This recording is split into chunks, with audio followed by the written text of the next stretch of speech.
Well guys, we are back on the Range Rover today and we're going to be focusing our attention to the back. A few reasons for that. Obviously the first thing I'm going to do is replace these gas struts because they have weakened. Just going to be replacing them with some very inexpensive aftermarket struts, literally about £8 I think these are each. So get those on first. That's going to give us plenty of safe access to the back. Now what we've got is a lot of moisture in the back, so we're going to strip out the spare wheel, everything in the boot. We're also going to take out more than likely the entire audio system and the navigation and the Bluetooth module because that's not working. I think it's because it's got damp. It's possibly been disconnected before, but we're going to go in there, have a look, and we'll come up with some ideas of what we're going to do to replace all of that stuff. But I've had a look on YouTube, can't find anything that really sort of explains how to take those units out. So it'll be an exploration for me, but also it'll be a good little video for you guys who are going to do something similar. So let's get these struts done first. Pretty simple.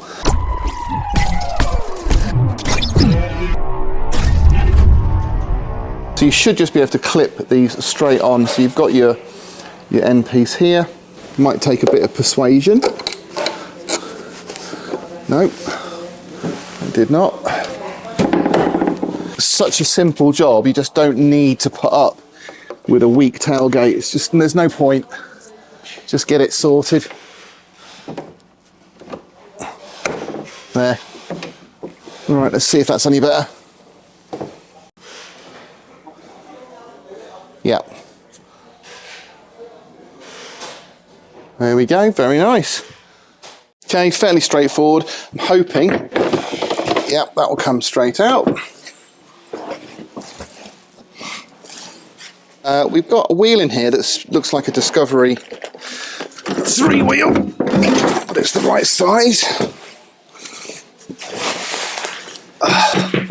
Here we go. So let's have a look. So we have got water. You can just see here. Water's gathering in there. It's not absolutely terrible. It's pretty bad, and obviously you don't want any water in there, do you? I mean, you can look over here. That's worse. Okay, so we're going to have to clean up some of this. Lots of blue roll. This one here. This one here.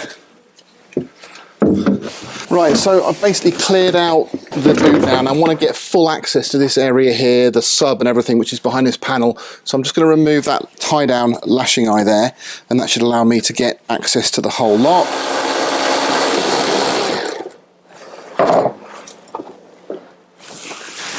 Little trim clip just at the bottom here, and one of those.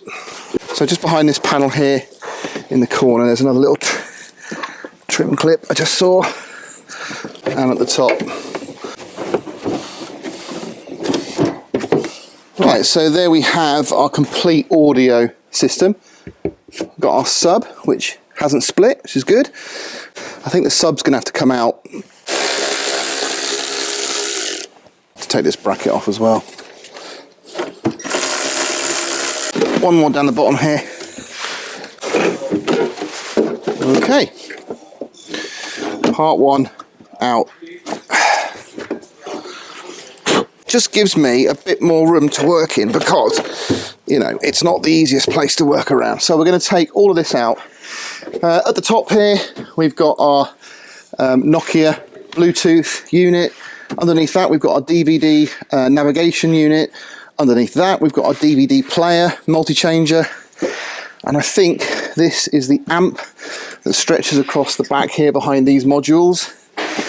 So it's going to have to be a case of just literally going through it one by one and removing everything. I can already see some corrosion on some of these units.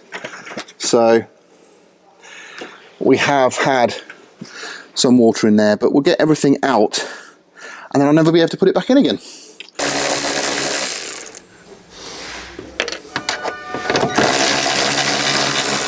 So I've just removed a row of 8mm bolts through here, and so things are starting now to loosen up, which is good. But I should say that I have checked the fuse before I did any of this, and it's not the fuse that's gone on the nav unit or the stereo at all. They're all good. So it's either been disconnected or it's just just gone. There is a lot of moisture around this area. I've got rust on everything, so there's a good chance that's gone. What I'm hoping to do, my game plan would be remove all this, find the wires for the speakers and install a Bluetooth amp.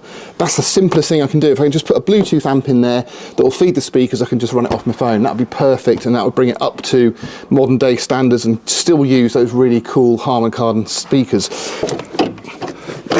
Okay.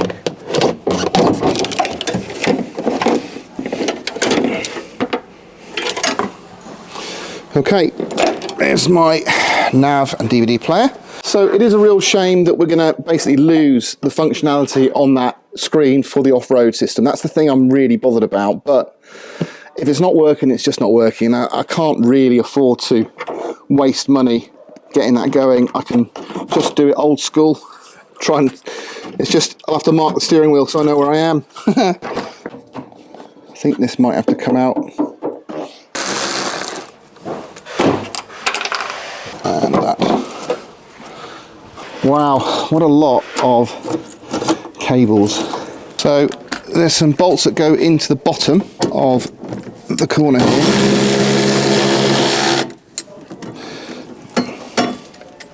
Just strip it back bit by bit. I think these last ones are right down the bottom here. Okay, I think that is the last assembly out, but we've got a lot of connections to remove.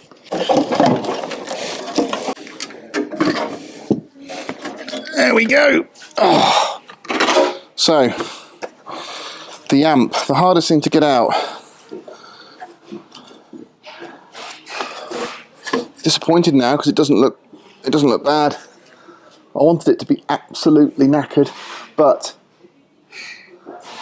I don't think it is. This is what I thought was the amp. This is the TV hybrid thing. That is wet. So that has got some corrosion, so I think that's probably our culprit. So this is our area for all the nav, all the sound, everything. Amplifier, Bluetooth, it's all in here. We've got one connection here, so I think that's probably worth disconnecting and just see where we are. Now I'm going to just, before I do anything else, just want to do a quick test in the vehicle to make sure that it hasn't affected anything too much. Okay. Everything seems to be working. Okay, here's where we're at. Right, everything has been removed. I've released the main connector for the stereo audio nav entertainment system. This one I've left because that's obviously for the lights. But what I'm going to do is I'm going to bag everything up just because I don't want any moisture getting to any of these connections. But I have managed to identify our speaker harness, which is this green one here. So all our speaker wires are here, so there's no reason why, if I was really lucky, I could find a unit that would receive this connector. Worst case scenario, we just strip all those wires, manually install them into a unit. I mean, there's a lot in there. Obviously, there's a lot of speakers. For now, I'm going to bag everything up with these silicone gloves, zip tie them all together, and just put everything back where I found it without the modules in place. And I think that's the safest thing to do just for now. That's pretty much it. The last thing I want to do now is, because we've got that damp problem, I'm going to be throwing in a load of these. Now, if you haven't got these in your car, you are missing out. These are amazing at removing any humidity in your car. So they're dehumidifiers for they're about £3.50. So I've got a bit of damp in the back here. I'm going to leave those in the back and see if they can absorb what moisture's left. When this little dot here goes pink, that means that they're expired and full, and all you have to do is just put them in a microwave, put them on a radiator to heat them, and that recharges them, and you can use them again and again and again.